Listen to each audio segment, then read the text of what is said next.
Good morning students. 11वीं वाले बच्चे, सीधे हिंदी विद्यालय के इस ऑनलाइन क्लासेस में आपका हार्दिक स्वागत है। अब बच्चों, यहाँ पे हमारा ये जो लेसन चल रहा है, जो पाठ है हमारा नमक का दारोगा, जिसके रचयिता है प्रेमचंद जी और उसका साहित्य प्रकार है कहानी। पाठ हमारा करीबन ख़त्म हो चुका है। अब हमारे जो अभ्यास है स्वाध्याय के प्रश्नोत्तर, उसकी हम लोग चर्चा कर लेते हैं। तो यहाँ पे सबसे पहला ये जो प्रश्न है कि कहानी का कौन सा पात्र आपको सर्वाधिक प्रभावित करता है और क्यों। तो यहाँ पे सबसे पहले हम क्या लिखेंगे कि हमें कहानी का जो मुंशी वंशीधर का पात्र है वो सबसे ज़्यादा प्रभावित करता है, क्योंकि वंशीधर कर्तव्यनिष्ठ है, कर्तव्यपरायण है, ईमानदार इंसान है, जो पंडित आलोपी दिन को गिरफ्तार करके अपनी ईमानदारी का सबूत देते हैं। और यहाँ पे उनकी ईमानदारी से अंत में आलोपी दिन प्रभावित हो जाते हैं और उनको अपने स्थायी जायदाद के मैनेजर के रूप में नियुक्त करते थे। तो इस प्रकार से वंशीधर की ईमानदारी और कर्तव्य निष्ठा हमारे मन को प्रभावित करती है। आपको इस तरह से लिखना है। समझ में आया बच्चों? आपकी कॉपी में भी जो भी प्रश्नोत्तर यहाँ मैं आपको दोहरा रही हूँ या बता रही हूँ, हम प्रश्नोत्तर की चर्चा कर रहे हैं, ये सारे के सारे प्रश्नोत्तर आपको अपनी कॉपी में लिखने हैं। वापस एक बार ये प्रश्न की मैं चर्चा कर रही हूँ कि कहानी में कौन सा पात्र आपको सर्वाधिक प्रभावित करता है, क्यों। तो हमें लिखना है कि मुझे कहानी में मुंशी वंशीधर का पात्र सबसे अधिक प्रभावित करता है, क्योंकि वो ईमानदार है, कर्तव्यनिष्ठ है। कहानी में आलोपी दिन जैसे इंसान को वो गिरफ्तार करके अपनी ईमानदारी का सबूत देते हैं। उनकी ईमानदारी के कारण उनको पंडित आलोपी दिन अपने स्थायी मैनेजर के रूप में नियुक्त करते हैं कहानी के अंत में। इस प्रकार वंशीधर की ईमानदारी और कर्तव्य निष्ठा हमारे मन को और ज़्यादा अधिक प्रभावित करती है, ये हमें लिखना है। उसके बाद जो दूसरा प्रश्न है, तो दूसरा प्रश्न है नमक का दारोगा कहानी में पंडित आलोपी दिन के व्यक्तित्व के कौन से पहलू उभर कर सामने आते हैं। पहलू यानी पक्ष। तो नमक का दारोगा कहानी में पंडित आलोपी दिन के दो पहलू उभर कर सामने आते हैं। जवाब लिखने की शुरुआत हमें इस तरह से करनी है कि नमक का दारोगा कहानी में पंडित आलोपी दिन के दो पहलू उभर कर सामने आते हैं। पहला पहलू ये है कि पंडित आलोपी दिन को लक्ष्मी के ऊपर सबसे ज़्यादा विश्वास था। वो लक्ष्मी अर्थात पैसे, धन और बल के ऊपर वो किसी भी इंसान की खरीद सकते थे। किसी भी इंसान की ईमानदारी को वो बहुत ही आसानी से वो रिश्वत देकर खरीद लेते हैं, ऐसा उनका समझना अर्थात मानना था। ये हुआ पहला पहलू। और दूसरा पहलू ये है कि पंडित आलोपी दिन वंशीधर की ईमानदारी से प्रभावित हो जाते हैं और उनको स्थायी मैनेजर, अपने जायदाद के मैनेजर के रूप में उनको नियुक्त करते हैं। तो ये उनके स्वभाव का दूसरा पहलू। तो यहाँ पे दोनों विपरीत हुए। क्यों? क्योंकि पहले तो पंडित आलोपी दिन ये सोचते थे कि लक्ष्मी सबसे बढ़कर है, सत्ता सबसे बढ़कर है, बल, शक्ति, ताकत, हिम्मत सबसे बढ़कर है। और ये हमने देखा आज तक उनको जितने भी इंसान मिले वो सब बिकाऊ मिले, वो सब उनके विपरीत, अर्थात वो सब उनकी स्थिति, उनकी सोच से बाहर के मिले। क्यों? क्योंकि अब तक तो जो इंसान उनको मिला वो रिश्वत लेकर बिक जाता था। ऐसे इंसान उन्होंने देखे, लेकिन कहानी के अंत में वंशीधर ने उनका मन जीत लिया, उनका दिल जीत लेते हैं और वो अपने स्थायी मैनेजर के रूप में उनको नियुक्त करते हैं। ये उनके स्वभाव का दूसरा पहलू। ठीक है, तो यहाँ पे वापस ये दूसरे प्रश्न का जवाब मैं दोहरा रही हूँ। आप बच्चों जब लिखोगे तो थोड़ा सावधानी से एहतियात बरत के लिखिएगा। दूसरे प्रश्न का जवाब में हमें लिखना है नमक का दारोगा कहानी में पंडित आलोपी दिन के दो पक्ष, दो पहलू उभर कर सामने आते हैं। पहला है कि उनको अपने लक्ष्मी अर्थात धन और बल के ऊपर ज़्यादा विश्वास था। उनका ये मानना था आलोपी दिन का कि पृथ्वी पे ही नहीं स्वर्ग में भी लक्ष्मी का ही राज चलता है। इंसान बल और धन और बल पर किसी को भी खरीद सकता है, किसी भी इंसान की ईमानदारी को खरीद सकता है। अब तक उन्होंने बहुत सारे ऐसे अफसरों को खरीदा, दारोगाओं को धन के बल पर खरीदा। दूसरा पहलू ये है उनका कि पंडित आलोपी दिन वंशीधर की ईमानदारी से प्रभावित होकर अपनी स्थायी जायदाद के मैनेजर के रूप में उनको नियुक्त करते हैं। तो ये उनके स्वभाव की दूसरे पहलू की बात हुई। ठीक है, इस तरह से आपको लिखना है जवाब में। अब यहाँ पे जो तीसरा प्रश्न है, कहानी के लगभग सभी पात्र समाज की किसी न किसी सच्चाई को उजागर करते हैं। निम्नलिखित पात्र के संदर्भ में पाठ से उस अंश को उद्धृत करते हुए बताइए कि यह समाज की किस सच्चाई को उजागर करते हैं। सबसे पहले ये प्रश्न मैं आपको समझा देती हूँ, क्योंकि कभी कभी क्या होता है बच्चों की प्रश्न हमारी समझ में आता ही नहीं कि कौन सा प्रश्न है, किस प्रकार का प्रश्न है।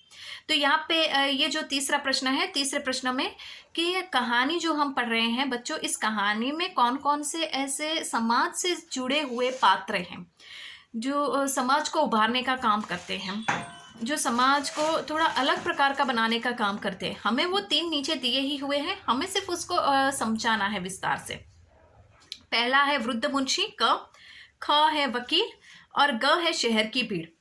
अब आप बोलोगे कि मैडम इसमें इन्हीं को क्यों लिया है, पंडित आलोपीदीन वंशीधर को क्यों नहीं लिया है? पंडित आलोपीदीन वंशीधर को इसलिए नहीं लिया है क्योंकि पूरा पाठ उन्हीं के ऊपर चलता है, और यहाँ पे वो तो मतलब है ही, लेकिन यहाँ पे समाज के साथ रिश्ता जुड़ना, मतलब ये पक्का वाला, ये समाज के साथ जो रिश्ता है वो किस प्रकार का है, उसके ऊपर हमें विस्तार से चर्चा करनी है। तो यहाँ पे वृद्ध मुंशी है, तो ये वृद्ध मुंशी समाज के साथ जरूर जुड़ेंगे। वृद्ध मुंशी कौन? वंशीधर के पिताजी, ठीक है।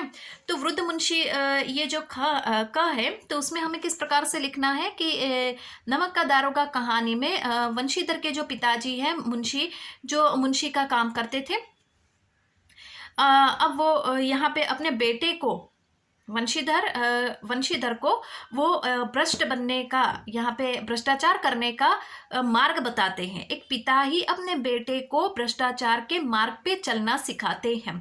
पाठ में एक वाक्य ऐसा लिखा हुआ है कि यहाँ पे मासिक वेतन जो होता है वो पूर्णमासी के चांद की तरह होता है, जो जब आता है तो बहुत सारा दिखाई देता है, फिर धीरे धीरे वो लुप्त हो जाता है। लेकिन ऊपरी आय जो है वो बहता हुआ स्रोत होती है, जो हमारे जीवन को चलाने के लिए काफ़ी है, हमारे सुख सुविधाओं के लिए काफ़ी है। ऐसा यहाँ पे मुंशी अपने बेटे वंशीधर को सीख देते हैं। तो यहाँ पे समाज में वृद्ध मुंशी जैसा पात्र यहाँ पे अपने बेटे को, अपने परिवार के हिस्से को भ्रष्टाचार करना सिखाते हैं, जो सबसे बहुत पूरी अयोग्य बात है।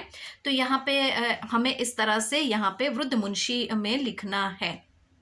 समझ में आया बच्चों यहाँ पे? उसके बाद दूसरा हिस्सा है वकील। तो यहाँ पे वकील में हमें क्या लिखना है कि कहानी का ये जो पात्र है वकील, वो सबसे महत्वपूर्ण पात्र है क्योंकि समाज के साथ जुड़ा हुआ है।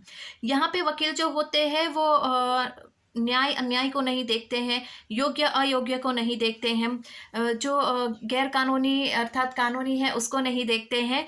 इसके साथ साथ यहाँ पे नैतिक और अनैतिक वस्तुओं को नहीं देखते हैं। कहानी में जो वकील है वो पंडित आलोपीदीन के सारे वकील उनके पक्ष में हो जाते हैं, उनको छुड़ाने के लिए सब वकील एक साथ में हो जाते हैं। और जब मैजिस्ट्रेट यहाँ पे सीख देता है, अर्थात सीख नहीं, यहाँ पे मैजिस्ट्रेट आलोपीदीन के पक्ष में जब जवाब देते हैं तो उस समय यहाँ पे सारे के सारे वकील खुश हो जाते हैं। तो ये बात यहाँ पे थोड़ी अलग प्रकार की लगती है। तो बच्चों यहाँ पे वकील का ये जो ख लिखा हुआ है उसमें हमें क्या लिखना है? हमें इस प्रकार से लिखना है कि कहानी में जो वकील का पात्र है वो समाज के साथ वास्तविक रूप से जुड़ा हुआ है, अर्थात इसमें हमें लिखना है कि वो धन के ऊपर उनको इतना विश्वास होता है, पंडित आलोपीदीन इस कहानी में सारे के सारे वकील को खरीद लेते हैं। इतना ही नहीं, यहाँ पे हमें लिखना है कि आलोपीदीन को छुड़ाने के लिए सारे वकील एक हो जाते हैं, अपनी सत्ता का दुरुपयोग करते हैं।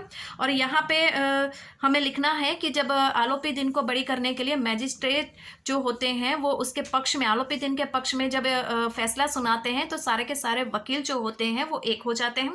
तो यहाँ पे वकील जो होते हैं वो नैतिक अनैतिक नहीं देखते, योग्य अयोग्य नहीं देखते, कानूनी गैर कानूनी नहीं देखते। तो इस प्रकार इसमें हमें लिखना है। उसके बाद तीसरा जो इसमें है शहर की भीड़। तो शहर की भीड़ वो भी समाज के साथ जुड़ी हुई है।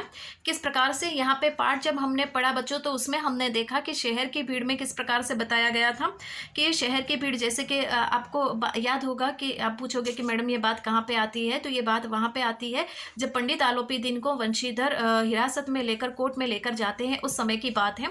तो शहर की ये जो भीड़ है अर्थात शहर के लोग हैं वो देखने के लिए बाहर आ जाते हैं कि किस प्रकार से यहाँ पे पंडित आलोपीदीन को गिरफ्तार किया गया है। तो यहाँ पे लोग अपने घरों से झांककर, खिड़कियों से झांककर, छतों पर जाकर देखते हैं कि किस प्रकार से इतना बड़ा इंसान जो है वो पुलिस की हिरासत में आ जाता है। जो शहर की भीड़ जो होती है, जो आम इंसान होते हैं ये इंसान सब इकट्ठा होकर पंडित आलोपी दिन की पहले निंदा करते हैं, उनका तिरस्कार करते हैं कि इतना बड़ा धन संपत्ति वाला इंसान किस प्रकार से, कौन से उसने बुरा काम किया कि उसको पुलिस पकड़ के ले जाती है।